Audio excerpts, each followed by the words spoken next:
In this video, we will explore about measuring risk, focusing on how we define it, quantify it, and the strategies we use to critique those measurements. When you hear the word risk, you might instinctively think of losing money. But in the financial world, the definition is slightly different. Risk equals variability. Look at the diagram on your screen. You have an expected outcome in the center. However, reality can branch out in two directions. If the result is better than what you expected, that is positive variability. If the result is worse, that is negative variability. While we usually focus on the downside because it involves loss, it is important for you to remember that risk technically encompasses both the good surprises and the bad ones. Now, we need to distinguish between two concepts that often get mixed up, which are uncertainty and risk. Uncertainty is when we are in the dark.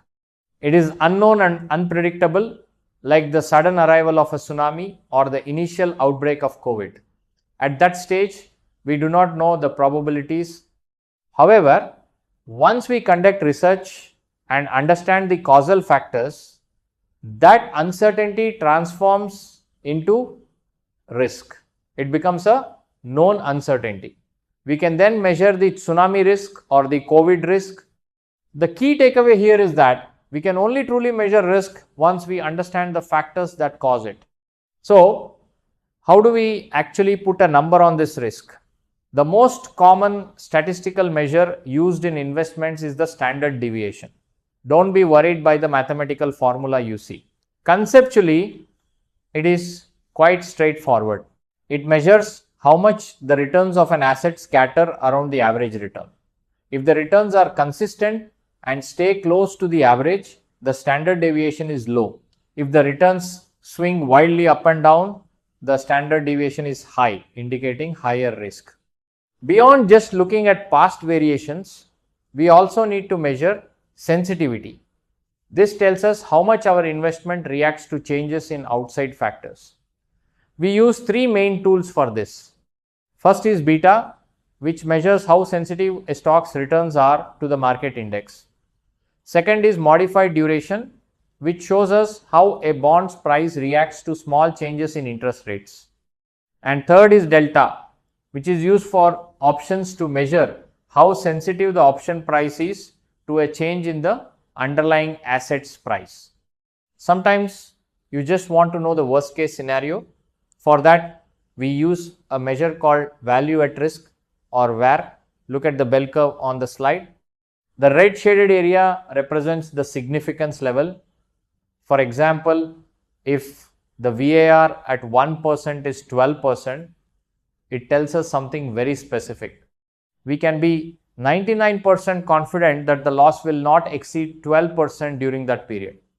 It essentially calculates the maximum loss you might suffer with a specific level of confidence. Let us zoom in on one of the most popular measures we mentioned earlier, which is beta. Beta is a tool used to measure the systematic risk of an investment. This acts as a bridge connecting your specific investment risk to the overall market volatility. It is a proxy for the kind of risk that you cannot get rid of simply by diversifying your portfolio. It helps us understand how a stock moves in relation to the entire market index. To interpret beta, imagine a speedometer like the one on your screen. A beta of 1.0 means the security moves exactly in line with the market. If the beta is less than 1, it is less volatile than the market. If it is greater than 1, it is more volatile. Let's look at the example calculation.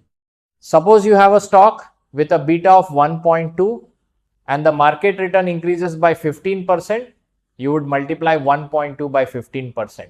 The result is that your securities return is expected to increase by 18%. However, you should know that not everyone agrees that beta is the best way to view risk. The famous value investor Seth Klarman has criticized it heavily. He finds it preposterous that a single number based on past price fluctuations can describe the risk of a security. As the quote suggests, the main critique is that beta ignores the specific business fundamentals and economic developments. It focuses entirely on market prices rather than what the business is actually doing. There are further critiques regarding what beta ignores. First, it ignores the price level. It assumes a stock has the same risk whether it is selling at 50 or at 100, which implies that price valuation does not matter for safety. Second, it ignores investor influence. It assumes you are helpless. It fails to account for the fact that investors can actively lower risk through things like shareholder resolutions, communicating with management, or gaining corporate control. This leads us to the final verdict on beta. The model assumes that the upside potential and the downside risk are equal simply because it views risk as volatility. This is often inconsistent with reality. The conclusion is that just because a stock's price was volatile in the past, it does not reliably predict how it will perform in the future. Therefore, for many experts, especially value investors, beta is considered a poor measure of true risk.